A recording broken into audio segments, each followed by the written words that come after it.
श्री कृष्ण गोविंद हरे मुरारे नाथ नारायण वासुदेव श्री कृष्ण गोविंद हरे मुरारे नाथ नारायण वासुदेव नाथ नारायण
कल की कथा में हम लोग नारद जी के द्वारा ध्रुव को जो ज्ञान दिया गया कि किस प्रकार से तुम भगवान के ध्यान को करोगे और जब निरंतर ध्यान करोगे तो निरंतर ध्यान करने से मन शीघ्र ही परमानंद में डूबकर तल्लीन हो जाता है। ये मन ही तो सबका फेरा है। ये मन जब मोह में फंसा रहता है तो इसमें तल्लीनता आती ही नहीं है और उसके लक्षण भी बड़ा ही स्पष्ट दिखाई पड़ते हैं। मन का दो प्रकार का गमन मन का जो है देखा जा सकता है अपने। हमेशा अगर आप चाहें तो देख सकते हैं। जो गोरखनाथ बाबा की कथा भी हम कल कह रहे थे, तो शास्त्रों में जो 3 महापुरुषों ने, जैसे भगवान कृष्ण ने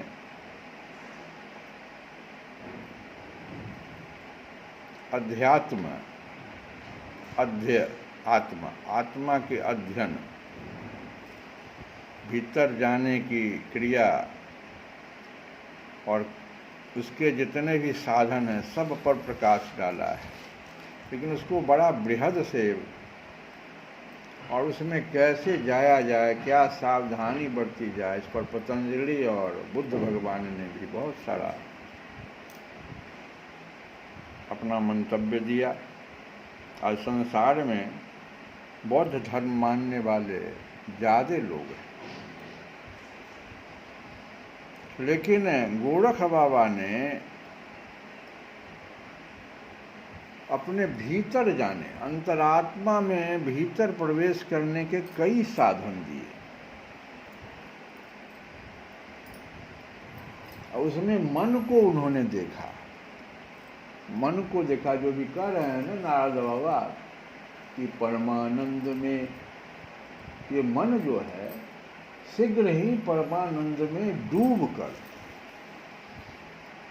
तल्लीन हो जाता है। तो पहले तो मन परमानंद के पास पहुंच पाएगा तब ना। मन की 2 गति बहुत तेजी से हम लोग रोज देख सकते हैं। एक बाहरी गति है और वह गति से मन जो है उसमें सारे लोग उसमें फंसे हुए हैं। उसका कारण बहुत बढ़िया है। आज हम सुने कि जीविका के लिए लोग बाहर अपने मन को ले जाता है। बहुत अच्छी बात है। जीविकोपार्जन के लिए आपको बाहर की बातों को जानना पड़ेगा, लेकिन जीवन के लिए, जीविका और जीवन के लिए अंतरात्मा को कुछ देर के लिए भी झांकना पड़ेगा, भीतर देखना पड़ेगा। राजा दशरथ राजा थे, चक्रवर्ती थे, उनके पास थोड़ा भी समय नहीं था, लेकिन कुछ ही, क्योंकि उनको ये विधि आता था, वो आईना में अपने को देखना, वो जो है ना, वो वहाँ पर थोड़ा सा संकेत है। कोई भी राजा अगर राजगद्दी पर बैठ के बड़ी सभा में आईना नहीं देखता है, वो संकेत है कि अपने भीतर में कुछ देर के लिए वो भीतर अंतरात्मा में प्रवेश किए और उन्होंने देखा। और यहाँ श्रवण के पास केस को पका हुआ देखा, मतलब हुआ कि कान से कुछ आवाज अंतरात्मा से उनको सुनाई पड़ी कि अब तुम जो है युवराज का पद कम से कम और राजा बना दो तो सबसे अच्छा, राम को दे। लेकिन उन्होंने प्रकट नहीं किया इसको। मन के भीतर, मन को भीतर ले जाने की जो क्रिया है वो नारद बाबा ध्रुव को समझा रहे हैं। इतनी सी क्रिया दशरथ जी का अब पूरे रामचरितमानस का निर्माण कर दिया।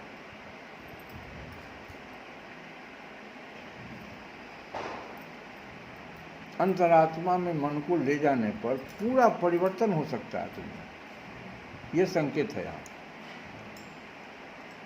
लेकिन प्रवेश करना तो आगे कहते हैं कि राजकुमार कहते हैं नारद जी कि जो उसमें तल्लीन जब हो जाता है तो फिर लौटता नहीं, फिर वहां से लौटता नहीं।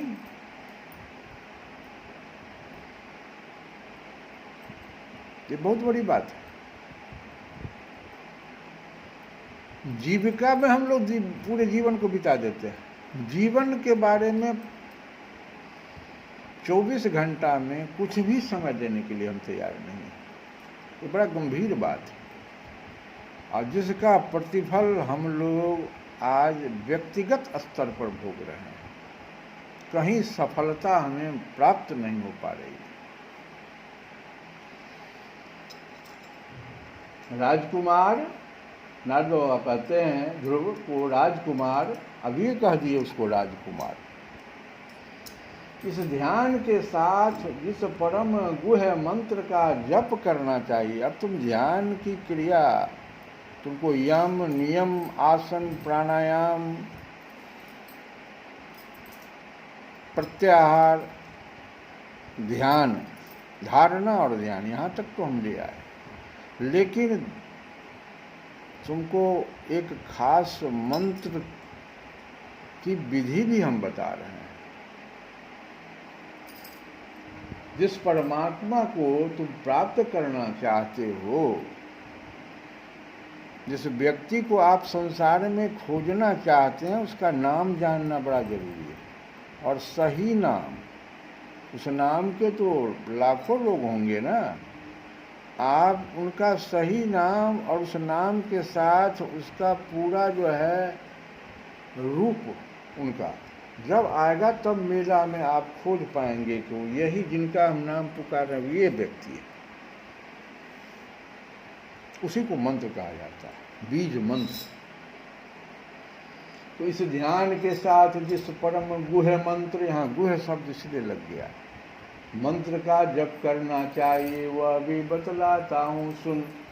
इसका 7 रात जप करने से मनुष्य आकाश में विचरने वाले सिद्धों का दर्शन कर सकता है। इतना प्रभावी ये मंत्र है। लेकिन उसके लिए ऊपर वाला चीज छोड़ करके, अब जैसे अभी हम मंत्र बोलेंगे और कोई 7 रात यहीं कर ले, तो भूते प्रेत को न देखे। ऊपर वाला चीज जो यम नियम आसन, ये सब ऊपर में नारद बाबा बताए, वो तो पहले आप कर लीजिए, तब इस पर आइएगा। ये तो बड़ा आसान चीज़ है जो हम अब बोलने जा रहे हैं, बहुत आसान है, लेकिन बहुत सावधानी है। कह तो दिए नारद बाबा, कभी भी नहीं करना चाहिए। ऊपर वाला जब तक 7 चीज़ जो यम नियम आसन प्राणायाम के द्वारा पहले आप प्राण मन बुद्धि तीनों को शुद्ध तो पहले कीजिए, अंतर मन को शुद्ध तो कीजिए। आसन लगाना तो सीखिए। 5 मिनट तो आसन में आप बैठ ही नहीं पाते, और 7 रात आप कैसे इस मंत्र को जप लीजिएगा। और कहिएगा तो हमको तो मिला नहीं कुछ, हुई तब नारद बाबा करे आकाश में विचरने वाले सिद्धों का दर्शन कर सकता है।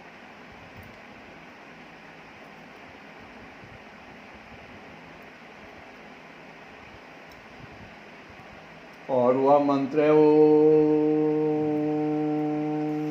नमो भगवते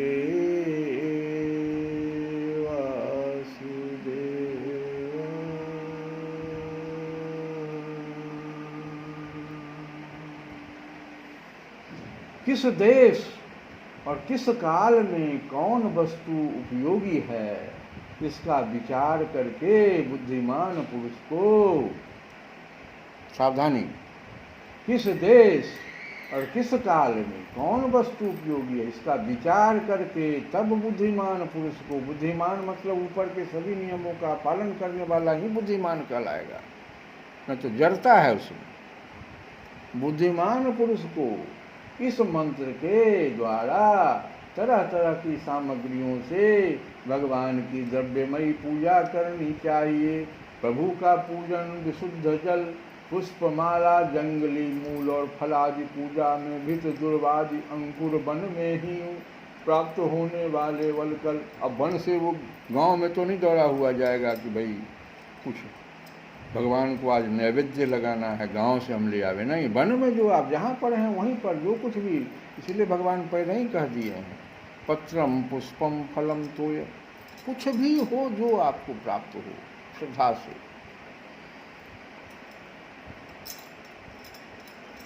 तो जंग वन में ही प्राप्त होने वाले बलकल वस्त्र और उनकी प्रियसी तुलसी से करना चाहिए। सबसे प्रिय उनका है तुलसी। यदि शिला आदि की मूर्ति मिल सके तो उसमें ही सब कर लीजिए। देखिए कथाकार लोग आगे में छोटा सा मूर्ति रखते हैं शिला का, तो उसमें, नहीं तो पृथ्वी या जल आदि में ही। कुछ नहीं प्राप्त हो रहा है तो पृथ्वी को ही आप समझिए, जल अगर दिखाई पड़ा जल को ही मानी, गंगा जी को दिखाई पड़ा तो पूरे समझिए ही भगवान का स्वरूप है। भगवान के चरणों से इनका जो आगमन हो रहा है।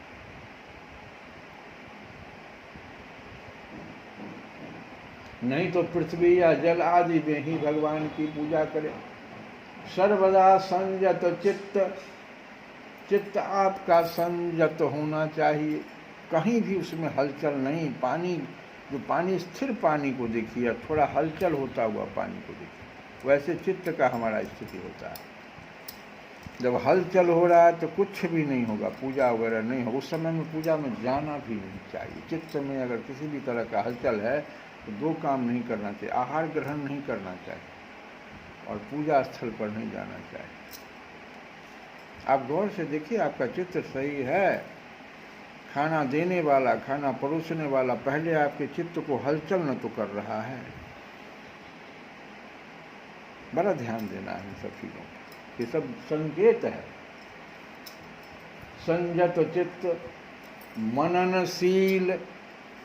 मननशील कहते हैं कि जिस परमात्मा जिसके मंत्र का आप उच्चारण करने जा रहे हैं उनके बारे में मनन शुरू हो गया आपके भीतर, उनके स्वरूप वगैरह का आप जो है मनन करने लगे। मननशील, शांत और मौन रहें तथा जंगली फल मूल आदि का परिमित, अपरिमित नहीं, परिमित जो ही मिल गया, परिमित आहार करें। इसके सिवा पुण्य कीर्ति श्रीहरि अपनी अनिवर्चनीय माया के द्वारा अपनी ही इच्छा से अवतार लेकर जो मनोहर चरित्र करने वाले हैं उनका मन ही मन चिंतन करता रहे। भगवान ने जो लीला किया है या करने वाले हैं,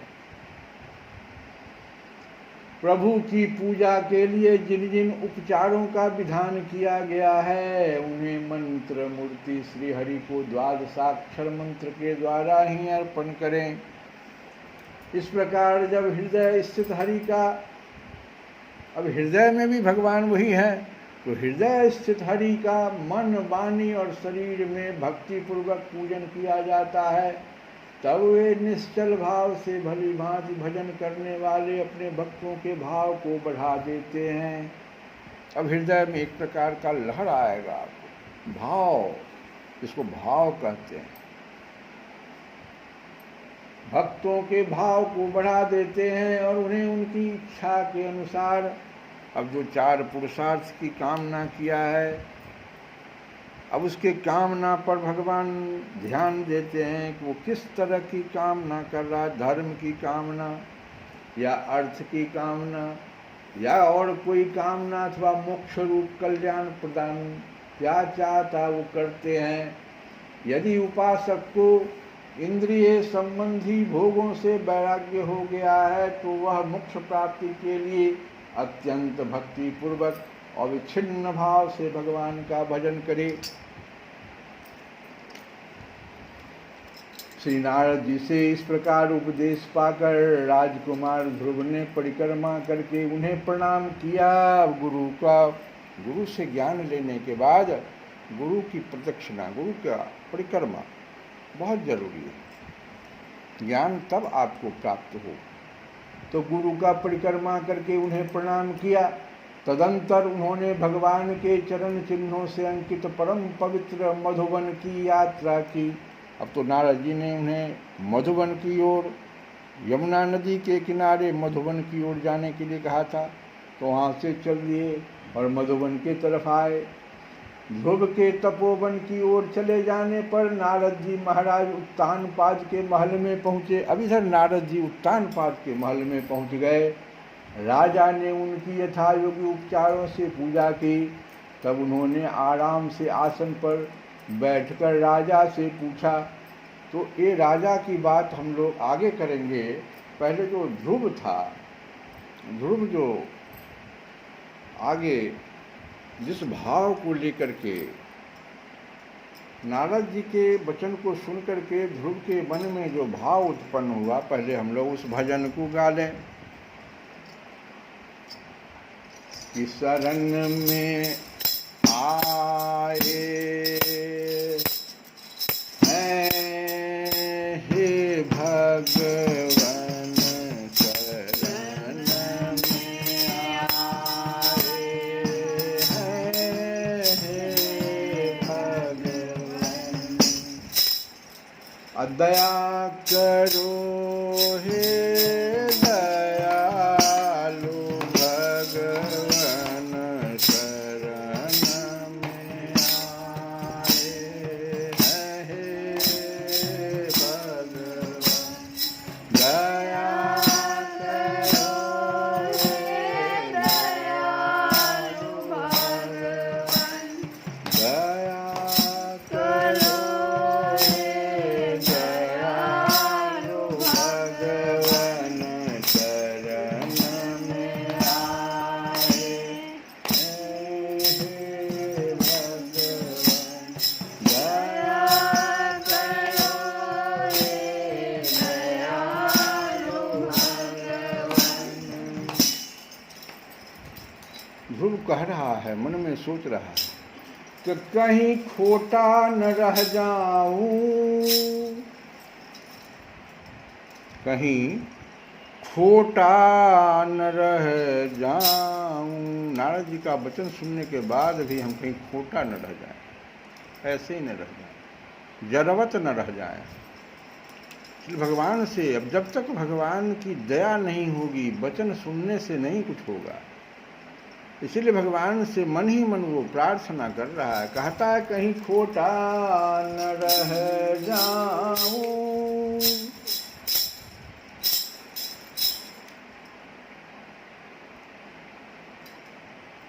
तपा कर देखते रहना। तपा कर, बार बार हमारी परीक्षा लेना है भगवान। मैं तो जा रहा हूँ मधुवन की ओर।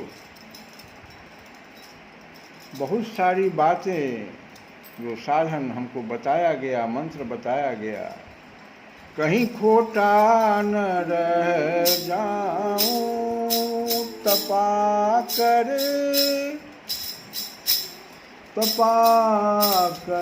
देखते रहना।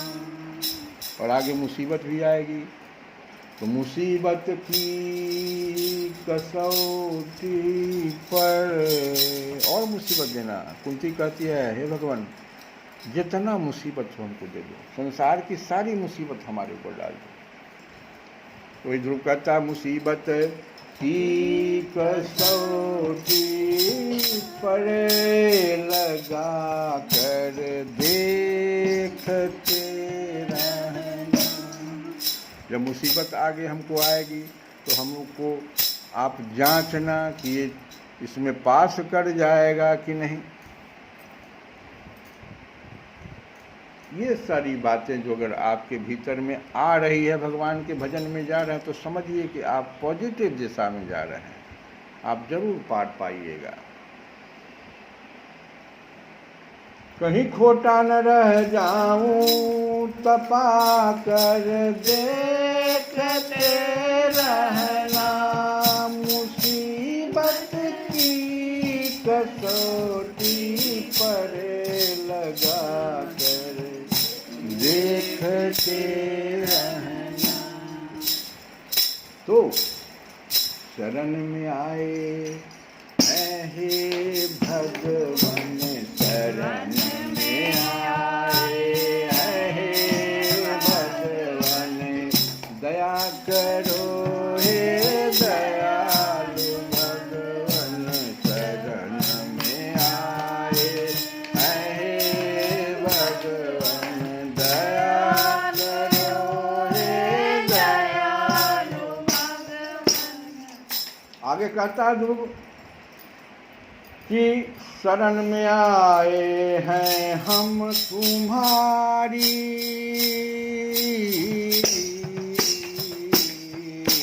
शरण में आए हैं हम तुम्हारी, शरण में आए हैं हम तुम्हारी,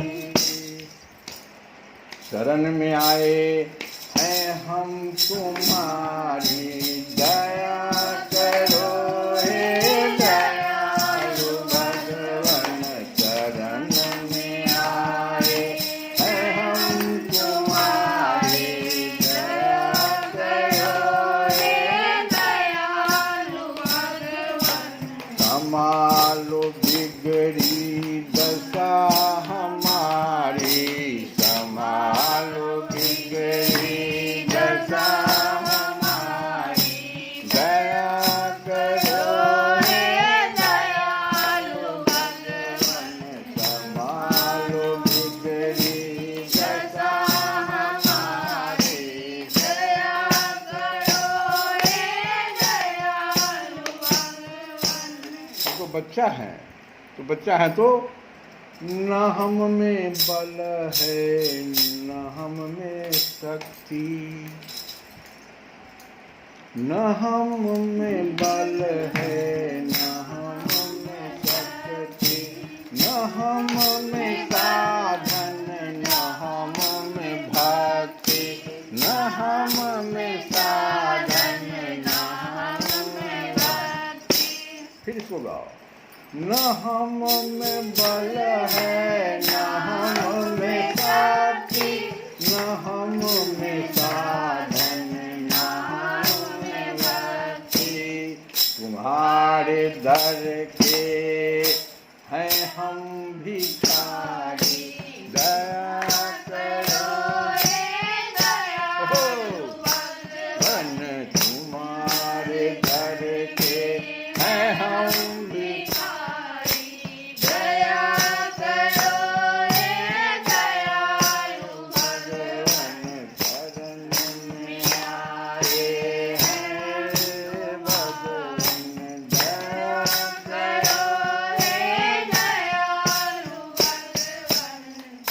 आगे सुनो।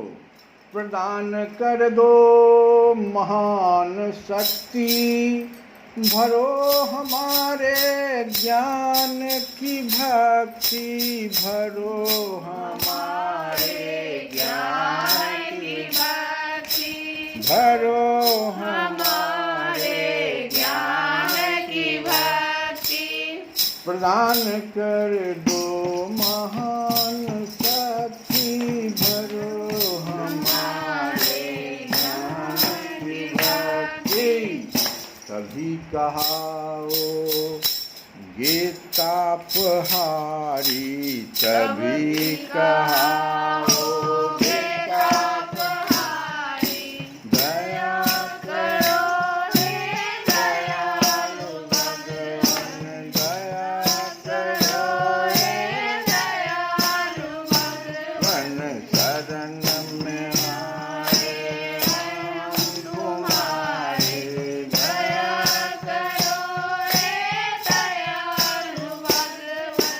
आगे कहता है, जो तुम पिता हो। ध्रुव कहता है भगवान से कि जो तुम पिता हो, जो तुम पिता हो, जो तुम पिता हो, जो तुम पिता हो तो हम हैं बालक, जो तुम पिता हो तो हम हैं बालक, जो तुम हो स्वामी तो हम हैं सेवक, जो तुम हो स्वामी तो हम हैं सेवक, जो तुम पिता हो तो हम हैं बालक, जो तुम हो स्वामी तो हम हैं सेवक, जो तुम हो ठाकुर तो हम हैं पुजारी।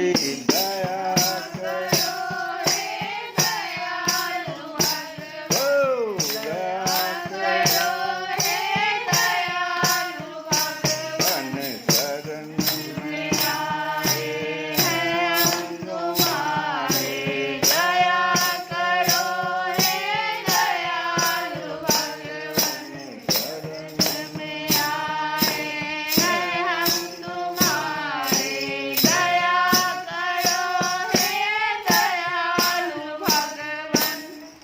भले जो हम हैं, भले जो हैं हम, भले जो हैं हम, तुम्हें तुम्हारे।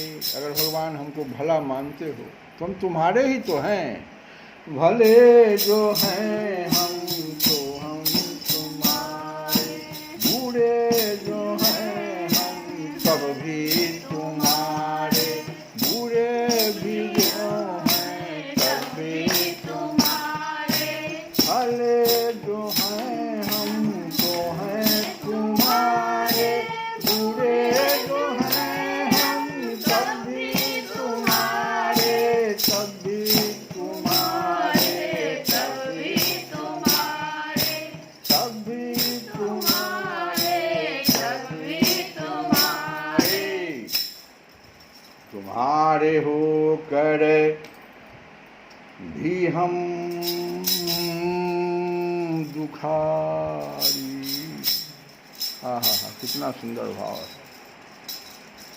कोई अपने बड़े बाप का पुत्र हो और पिता के सामने कहे कि तुम्हारे होकर भी हम भिखारी, दया करो हे दयालु भगवान, तुम्हारे होकर भी हम भिखारी, दया करो हे दयालु भगवान, तुम्हारे होकर भी हम दुखारी, दया करो हे दयालु भगवान, शरण में आए हैं हम तुम्हारे, दया करो हे दयालु भगवान, दया करो हे दयालु भगवान, दया करो हे दयालु भगवान। श्री कृष्ण गोविंद हरे मुरारे, नाम